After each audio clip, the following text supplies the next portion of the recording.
Alors, ceux qui suivent nos émissions, nos diffusions, notamment sur le site Faculté libre d'astrologie de Paris, euh, sont protégés contre la désinformation, notamment la désinformation rétrospective.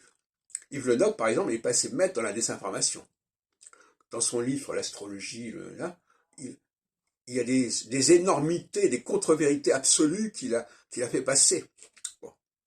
Alors maintenant que nous avons mis en ligne beaucoup d'informations, beaucoup de documents, j'espère que le public astrologique est prémuni contre ce genre de manipulation de l'opinion et de déformation de la réalité historique de l'astrologie, de l'histoire de l'astrologie, notamment l'astrologie en France. Euh, la façon dont Yves Le Noble a parlé des années 70 est purement scandaleuse. Il ne faut pas dire les choses autrement. D'autant plus qu'il était parfaitement au courant de ce qui s'y passait, plus ou moins. Mais enfin, bon. Donc, cette façon de proposer une lecture, une narration de ce qui s'est passé dans le milieu astrologique, en laissant croire que c'est à partir du moment où il est commencé à 40 ans devenir des choses intéressantes, et qu'avant, il y avait le foutoir, le bordel.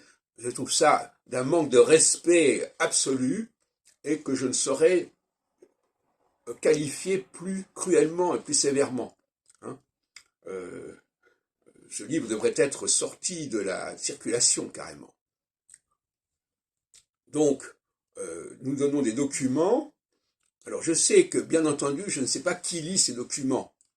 Le niveau de culture, d'intérêt pour l'astrologie au niveau de son histoire au XXe siècle, je ne sais pas s'il est très élevé.